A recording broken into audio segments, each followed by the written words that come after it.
સર્વે વૈષ્ણવને જય શ્રી કૃષ્ણ. તો વાલા વૈષ્ણવો, આજે આપણે પરમ ભગવદીય એવા ઉકા અને આતાની વાર્તામાં આગળનો વાર્તા પ્રસંગ સાંભળીશું. વાર્તા પ્રસંગ 43મો. બીજે દે ઠાકરશ્રી ભોવાનભાઈ ને ત્યાં ભગવાનભાઈ બધાય આવ્યા. તે ભોવાનભાઈ આતાને પૂછ્યું, હે આતા, આપણે ભગવદ વાર્તા થઈ રહ્યા પછી આસરાનું પદ ગાઈએ છીએ. એમાં કોક 10 મરમ કે છે ને કોક ધરમ કે છે, એમાં સાચું કયું? આતા કહે, ભવાન તો પેલા એ પદ બોલ. ભવાન કે, લ્યો બોલું આતા.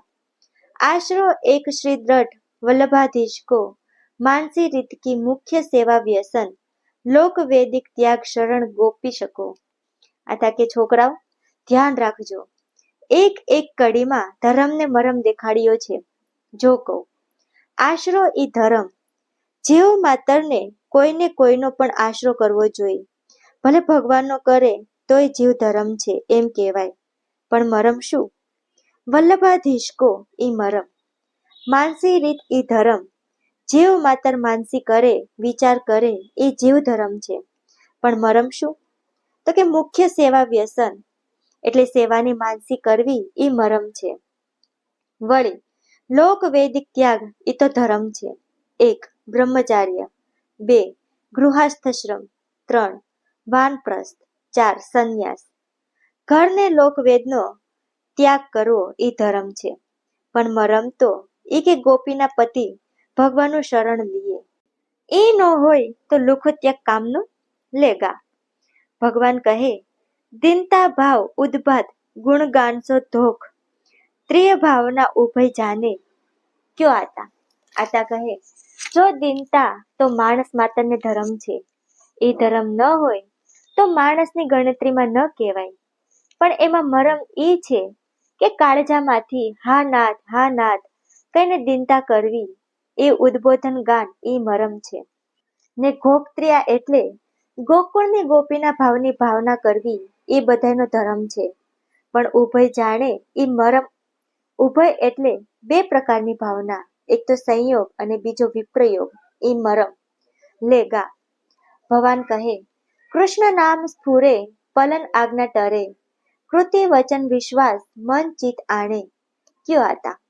આતા કહે, કૃષ્ણનું નામ લેવું એ જીવ માત્રનો ધર્મ છે, પણ એની આજ્ઞામાં રહેવું એ મરમ છે. ન કૃતિ વચન એટલે કરતીથી ને વચનેથી કરવું એ ધર્મ છે, પણ શ્વાસ આણી કરીએ એ મરમ છે લેગા. ભગવાન કહે, ભગવતે જાન સત્સંગ કો અનુસરે, ના દેખે દોષ અરુ સત્ય ભાખે, પુષ્ટિ પથ મર્મ 10 મર્મ યહ બીત કહે, ચિત્તમે શ્રી દ્વારકેશ રાખે. આતા કહે, એ વાત જરા ધ્યાન રાખીને સમજવા જેવી છે. ભગવદે જાણવા એ ધર્મ છે, પણ એનો દોષ ન જોવો એ મરમ છે. પણ જો આપણે સમાધાન એટલે પ્રસાદ લેવડાવવા હોય તો, સંગ કરવો હોય તો જાણવા કે આ ભગવદી છે, પણ એમ એના ચિહ્ન જોવા જોઈએ હો, નકર તો રૂપાને ઠેકાણે ખરી પારી આવી જાય.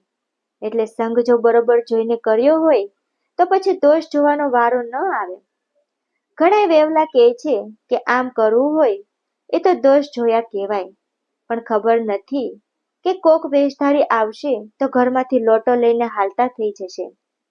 ભગવાન કહે, આતા એ તો મૂર્ખ ગણાય કે બધું એક લાકડીએ જાણે, એને ક્યાંયથી લાભ પરાપત ન થાય હો. આતા કહે, આજ તો હવે છેલ્લી કડી કહી લઉં. પુષ્ટિ પથ ધર્મ 10 મર્મ યહ બીત કહે. એમાં જો ધર્મ જો બેની વચ્ચે છે, જેમ ઉમરાનો દીવો ઘરને ઓસરી બંને અંજવાસ આપે, એમ 2 10 દેખાડે છે. એટલે ધર્મ ને મરમ 2 10 છે. ઉકાતાની વાર્તામાં વાર્તા પ્રસંગ 43 અહીં પૂર્ણ થાય છે. તો હવે વાર્તા પ્રસંગ 44. ઉકો કહે, આતા આજ તો કઈ પરાસીન બાળકના સરેતરની વાત તો કહો. આતા કે, લે કહું.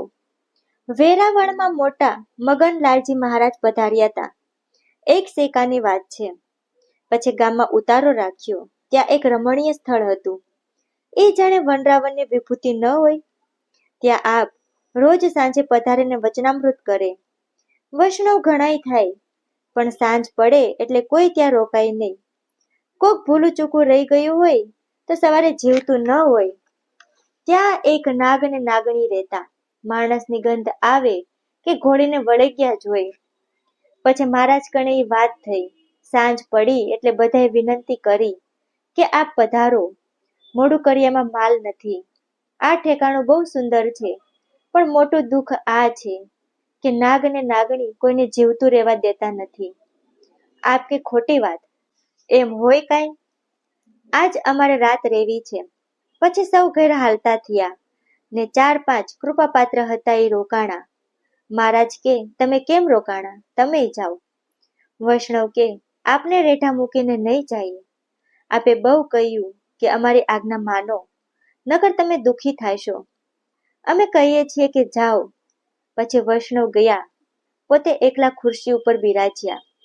રાત પડી ત્યાં તો નાગ ને નાગણી એકદમ દોડી આવ્યા. એટલે આપે 2 ચરણ લાંબા કર્યા. ત્યાં બેએ એક એક ચરણના અંગૂઠાને દંશ કર્યો.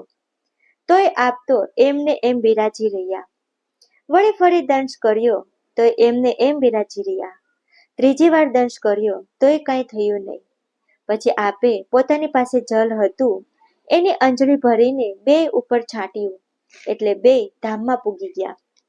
એ વાત ગામમાં સવારે ફેલાણી. મહારાજ ઉતારે પધાર્યા. 2 અંગૂઠાને દાઢું બેઠેલ બધાએ જોઈ. અંગૂઠા લોહી લોહી ભર્યા હતા. ત્યાં કોઈ એ જગ્યાએ ગયું તો નાગ નાગણી મરેલ પડ્યા દીઠા. એ વાત ઉડતી ઉડતી જૂનાગઢ નવાબ પાસે ગઈ. નવાબ આવ્યા, નજરે જોયું. પછી વિનંતી કરી કે આપ આ ગામમાં બિરાજો ને હું 2 ગામ આપને ખર્ચ માટે ભેટ આપું છું. પછી આપ બિરાજ્યા. એ વાતને અટાણે 4 પેઢી થઈ, એટલે વલ્લભકુળ કળ્યું ન જાય. વાર્તા પ્રસંગ 44 અહીં પૂર્ણ થાય છે. તો વાલા વૈષ્ણવો, જો તમને ઉકાહતાની વાર્તા સારી લાગી હોય તો ચેનલને સબસ્ક્રાઇબ કરવાનું, વિડીયોને લાઈક કરવાનું અને વૈષ્ણવોને શેર કરવાનું ભૂલતા નહીં. તો હવે મળીશું આપણે આગળના ભાગમાં આગળની નવી વાર્તા સાથે. તો સૌ વૈષ્ણવોને જય શ્રી કૃષ્ણ.